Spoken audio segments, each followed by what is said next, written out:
here is that Allah Ta'ala wants that one group of army, they are looking towards the enemy so that they don't attack them while they are busy in their prayers.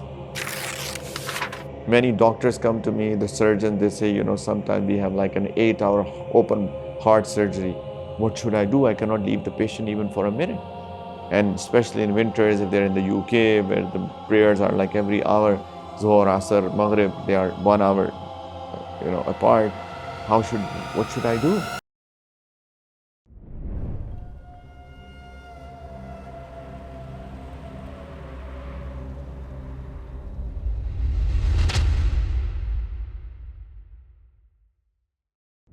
Nabi Kareem sallallahu alayhi wa sallam said, it's a hadith in Sunan Abi Dawood, Prophet sallallahu alayhi wa sallam gave a decision between two men. They came up with some issue and he gave a decision. And the one against whom the decision was given, he turned away and he said, Hasbi Allahu wa ni'mal wakeel. Hasbi Allahu wa ni'mal wakeel. Allah is enough for me and He is the best protector. He is the best caretaker. He is the best on whom we can put our trust. He is the best guardian. Prophet ﷺ called him back. He said, come here. What did you say? Hasbi Allah wa ni'mal wakeel. Prophet ﷺ said, Inna Allah ta'ala yalumu ala al-ajzi walakin alayka bil-kays. فَإِذَا غَلَبَكَ أَمْرٌ فَقُلْ حَسْبِيَ اللَّهُ وَنِعْمَ الْوَكِيلُ. He said, Allah Ta'ala does not like for falling short. Allah Ta'ala malamat karte hain. Allah Ta'ala naraz hote hain. Allah Ta'ala gets displeased. Al ajz, for incapability, for not making an effort. The Prophet of Allah is saying, sallallahu alaihi wasallam, that Allah Ta'ala is displeased with the fact that people do not make an effort. وَلَكِنْ عَلَيْكَ بِالْكَيْسِ, but you have to show your intelligence. You have to make an effort, in other words, by using your intelligence. It is lazim on you. عَلَيْكَ بِالْكَيْسِ. It's a way of saying in Arabic language that it is a must on you, that you must use your intelligence. فَإِذَا غَلَبَكَ أَمْرٌ. But, if the matter gets better of you, that's a literal translation. In other words, after making the effort, after using your intelligence, if the thing, what happens is not what you were looking out for, you don't see things going your way, then say, Hasbi Allah wa ni'mal wakeel. I put my trust in Allah and He's the best guardian. I give my affairs to Allah. He will take care. Then say that. This dunya, my friends, is darul asbab. Very famous hadith, right? Somebody asked the Prophet sallallahu alaihi wasallam, Ya Rasulullah, a'akiluha wa atawakkalu aw utliquha wa atawakkalu. What mashhur hadith? Ya Rasulullah, should I tie my camel and have trust in Allah, or should I leave it alone and put my trust in Allah? What did Prophet say? Sallallahu alaihi wasallam, Qilha wa tawakkal. Tie it and then have trust. Do your effort. You do your effort. Some people, they say, as if angels will come down and will take care of stuff. Why did Prophet ﷺ do whatever he did in his life then?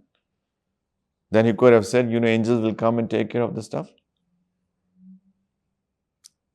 This dunya is darul asbab. This is the world of means. Everything happens through means. This is the sunnat of Allah Ta'ala, that things happen through means.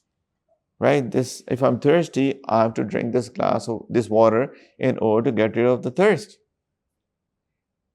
If I say, Ya Allah, please quench my thirst, will it go away? Maybe, maybe not. Most likely not, because I'm not taking the means. It may work out as well. I'm not saying that it will never work out, because at the end of the day, it is up to Allah Ta'ala, but the sunnah of Allah Ta'ala is not that. What does sunnah mean? The way that Allah Subhanahu wa Ta'ala runs this dunya is not that. It's not like that. He wants me and you to take the means. There is there's a prayer called Salatul Khawf. Do you know what is that? Pata hai? किसी को नहीं पता, really? भाइयों कुरान पढ़ें, please. Read Quran. Prophet sallallahu alaihi wasallam, Allah Ta'ala said to the Prophet sallallahu alaihi wasallam in a battle that, you know what, when the fight is not happening, they used to fight during the day and rest at night. But Allah Ta'ala is saying, even when you're resting, be vigilant from the enemy. He said what you do is that you split your army into two groups, and when it is prayer time, half the one group, half the army should guard the borders, yani be vigilant from from the side where the enemy is, and one part of the army, half the army should pray one rakah behind you. So they were in travel, so their prayer is 2 rakahs, right? He said one part of the army, half the army prays 1 rakah behind you, and then they go and they guard the borders, and the second group comes and they pray the second rakah with you. And make sure that they are taking their weapons along with them as well. They are vigilant. Don't be negligent. No, don't be neglectful of the fact that, army, and that the enemy is there. And then, then both have prayed 1 rakah behind the Prophet sallallahu alaihi wasallam, and then both of them complete 1 rakah on their own. Just like when we miss a rakah from the Jamaat, then we make it up on our own. Just like that, there is a difference of opinion how to make that rakah up. But that's not the thing. My point is, the reason I'm mentioning here is that Allah Ta'ala wants that one group of army, they are looking towards the enemy so that they don't attack them while they are busy in their prayers. And that is when the fight is not going on. In Ghazwa Ahzab, the battle of the ditch, or the groups, is Ghazwa Khandaq or Ahzab, there are 2 names of that. The fight was so fierce that Prophet sallallahu alaihi wasallam missed his prayers, 2 prayers.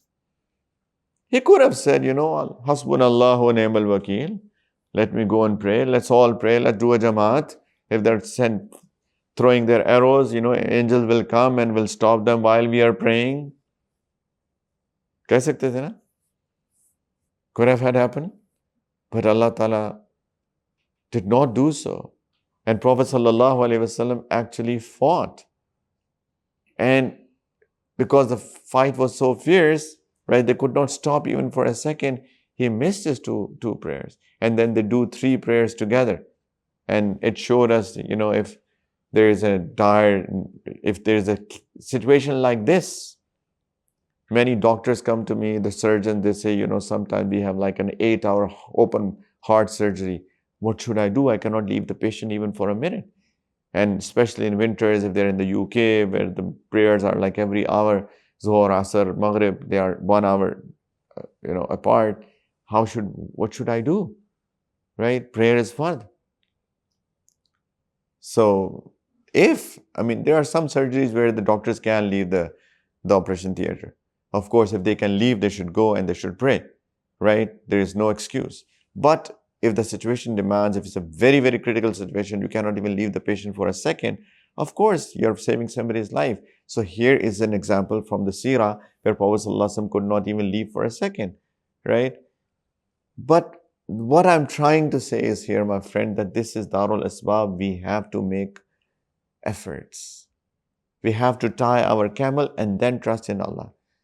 So 2 extremes, either no trust in Allah Ta'ala altogether, absolute trust in our own abilities, or the second extreme is what? Hasbunallah wa ni'mal wakeel. Not even doing anything. Hasbunallah. Right? My wife is sick at home, right? And I'm going, mashallah, on my trip. She's so extremely sick that, she has to go to the hospital. Oh, Allah will take care. I'm going to, have lectures in universities. Come on. I should delay my trip. I have to take care of her. Right? This is what Allah Ta'ala wants. And then when we put our trust in Allah subhanahu wa ta'ala, as I said, then the wonders can happen. Wonders can happen. Then Allah Ta'ala does take care of people. I already gave an example. And there are many, many, many examples that you can give from hadith, from Quran, from hadith. But my friends, please,